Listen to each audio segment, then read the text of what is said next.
My wife and I were high school sweethearts. Back then, in high school, I was the guy who wasn't popular. In fact, I used to be bullied, which affected my personality a lot. On the other hand, my wife was famous in our school set, and almost everyone loved her, including me. The first time I got to talk to her was in a biology class, and we hit it off there. Unlike the other girls who didn't have my time, my wife was kind to me, and at some point, we started sharing lunch tables together. Fast forward to senior year, I summoned the courage to ask my wife out, and she said yes. She was my first real girlfriend, and that's how our relationship began. My wife and I were crazy about each other, and because of her unique character and popularity, we became one of the most famous couples in school. We were always together outside school, and our families loved and accepted us. As regular teenagers, we had our ups and downs. We broke up a couple of times, but still got back together. When we were done with high school, we applied for the same college, and luckily we were both taken. Life for us was terrific. We grew and lived together, and we could explore so many things together, which was very beautiful for me. Eventually, after college, my wife and I got 2 great paying jobs in our hometown, and we were happy to return. It was what we always wanted, and when we had that, we were so happy. My father told me it was great and noble to be with one woman and cherish what we shared, and I took his words to heart. From our teenage years and throughout our dating years, I never cheated on my wife or looked at another woman inappropriately. I loved my wife and didn't want anything to come between what we shared. When we returned to our hometown, people were still surprised we were together because they didn't believe we would last that long. Whenever we walked on familiar streets, we would see people look at us in awe, and that was a win for us, especially since they knew me as that shy kid that could not look strangers in the eye while talking. After my wife and I settled down, we worked for almost a year in different organizations, and I proposed to her. She was thrilled when I did, and without wasting time, she said yes. Aside from verbally telling my wife that I loved her, it was evident from what I did for her. I gifted her a lot, especially after I started earning well. I got her nice clothes, shoes, jewelry, and books from her favorite authors. She loved reading romantic comedies, and I gave her something special on all our anniversaries and birthdays. I did all this because I loved her and wanted her to enjoy every moment she spent with me. Our love story continued smoothly as we planned our wedding, and eventually, we got married. Our wedding was neither big nor small, but it was terrific. All of our friends from high school who heard about our marriage attended, especially to see if it was true that my wife and I got married.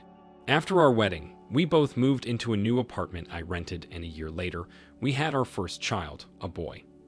The birth of our son changed a lot of things for me, and it caused me to take life more seriously. With our son in our lives, I worked harder and ensured I was always there for my family. I made a lot of sacrifices, literally paused my life, and it was even more challenging for me because my dad fell ill around the same year my son was born, and I had to juggle between providing for my family and taking care of my ill father. Unfortunately, my father passed away when my son was 3 years old, which was one of my life's most challenging moments. After the birth of my son, my wife and I grew a little bit distant because she always had to take care of the baby. I was told it was expected, so I didn't take it to heart.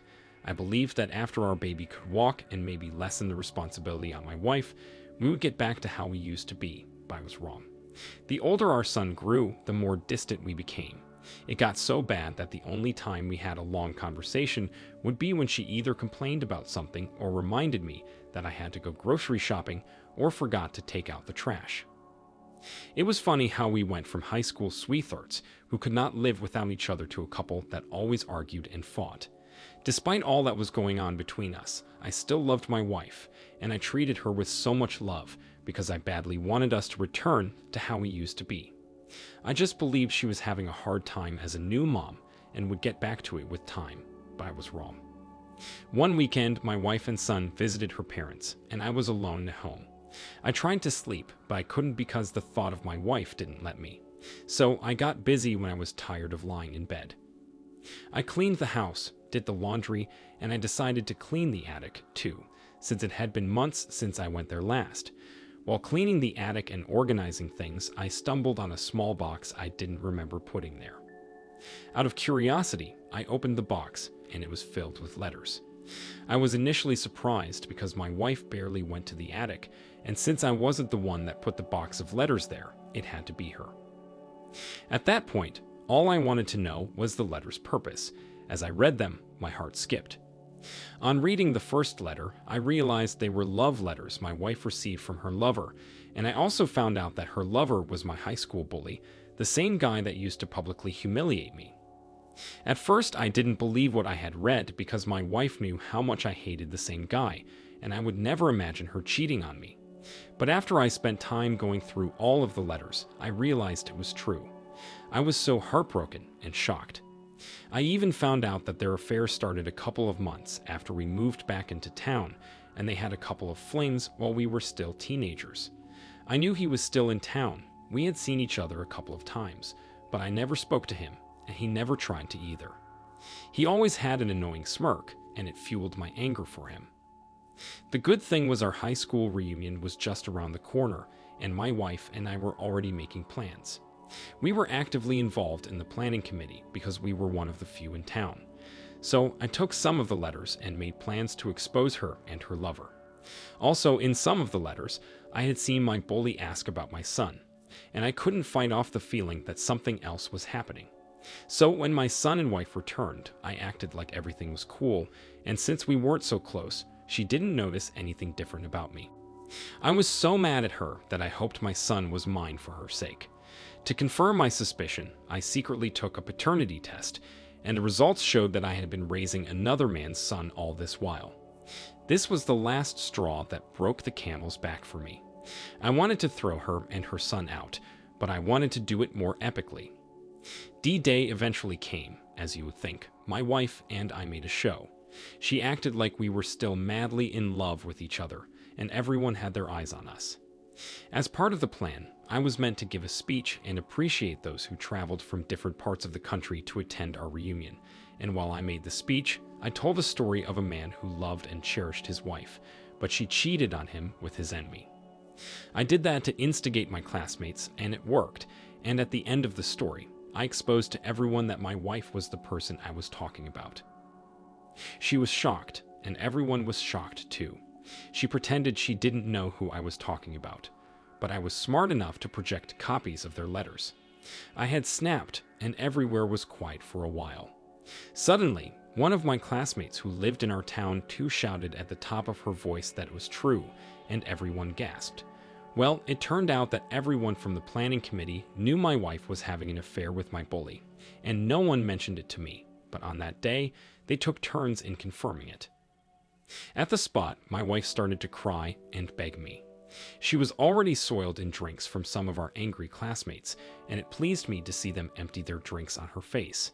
She thought I didn't know her lover was the father of the boy I was raising, but I also announced that I would be suing him for child support for all the years I took care of their son, and I left the party afterward. That same evening, I had my wife's and her son's stuff thrown out on our front lawn. I wanted to do that from the day I learned about her affair, but I had to wait. When I woke up the following day, it was all gone, and I knew she had come to take them. I divorced her so she could go and be with her lover, and I also hired a lawyer that helped me in getting what I had spent. Finding out that my wife was cheating on me was my ultimate heartbreak. Till now, I have not been able to get over it. I poured my life into our relationship and marriage, but she betrayed me and destroyed everything. If I get married again, the first thing I'll do when my child comes is a DNA test. I can't handle this level of heartbreak twice. OP, finding out that your wife was cheating on you with your high school bully is certainly betrayal on another level. You handled this well by exposing her in front of everyone and divorcing her. You have a whole life ahead of you. Focus on that and leave the past behind. I know it's painful, but you've got to forget everything and move on. Thank you for sharing your story with us.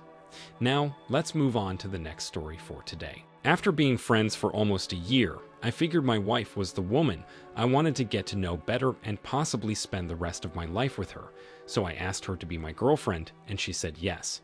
We started dating, and our love for each other skyrocketed too.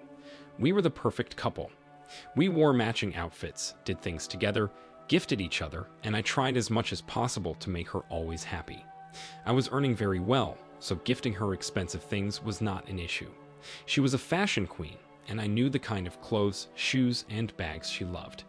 Whenever I could, I would take her shopping to buy whatever she wanted, because seeing her happy made me happy too. We dated for 1 year before she moved in with me, and after 2 years of dating, we got married. Aside from companionship, one of the reasons I asked my wife to move in with me while we were still dating was that I traveled a lot, and since my apartment was bigger and more comfortable than hers, it wouldn't be great for me to lock it up, travel, and still pay rent. After we got married, we didn't have any reason to move out because we weren't expecting to have kids anytime soon, and I already loved the neighborhood and the few friends I made in the neighborhood. They gave me a sense of belonging, and I didn't want to change that. While we were dating, my wife was also able to make friends with some of the neighbors, and their friendship even grew more potent after we got married. The first 3 years of our marriage were beautiful. We loved and treated each other with so much love and respect. On weekends, we would hold small get-togethers for the neighbors in our house or any other neighbor's house, and we got along with everyone. Even though I traveled for different business trips, I never considered cheating on my wife. I always carried her picture in my wallet and in my car, which I did for several reasons. I didn't think my wife would cheat on me because I satisfied her in bed, provided everything she wanted, and treated her like a husband should treat his wife. Our lives were going on perfectly until one day. Everything I saw altered that day and destroyed the relationship my wife and I shared. I had traveled for a 4-day business trip, and when I returned, I noticed that my wife was acting a little edgy. She didn't go cold on me or anything. She acted edgy, and I suspected something was wrong. At first, I thought she had broken a family vase my father had passed down to me, but I checked, and the vase was still in perfect condition. To be sure of what was wrong, I checked the footage from our house security camera, and somehow the footage of the last 4 days I had traveled for my business trip was missing. It was undeniable that she had deleted it, and that raised my suspicion. I didn't ask her about it because I knew she would try to convince me, so I quietly worked on recovering them. After I had successfully recovered the deleted files, I was shocked to see explicit videos between my wife and a new neighbor we just had. He has been visiting the house the past few days, and my wife and I received him warmly. The craziest part was that I didn't notice or suspect anything was happening between them. I just believed my wife was being lovely to him like she was to the other neighbors. And maybe if she did not give herself out, I would not have known they were having an affair. While I was away, they did it on our bed and even on the parlor couch, which made me very furious. I didn't feel heartbroken at that moment like most people would describe. I felt rage. I wanted to hurt her badly, but didn't want to do anything stupid. Before my trip, I planned a neighborhood barbecue to welcome this new neighbor who was cheating on me with my wife, and I thought of the perfect plan. As for my wife, she didn't know that I found out about her affair. I played along and acted like everything was fine. A couple of days later, we had the welcome party, and after a lot of eating and drinking, we were supposed to watch a good movie as neighbors.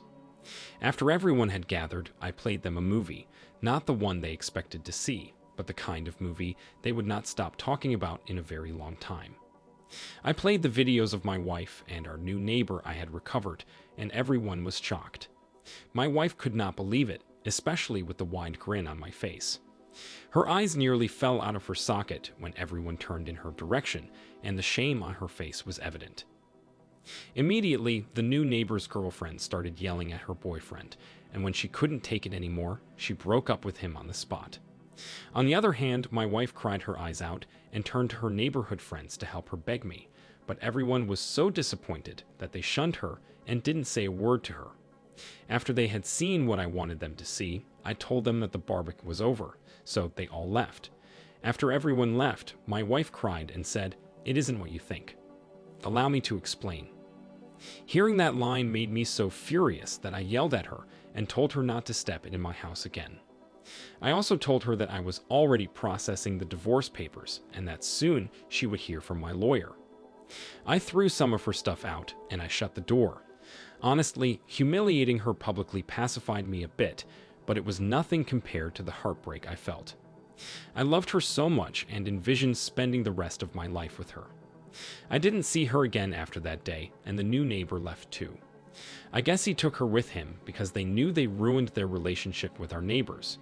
We eventually divorced, and I sincerely hope she has a miserable life. This happened to me 5 years ago, and although I have moved on, the thought of my present girlfriend cheating on me with another man still crawls up in my stomach to date.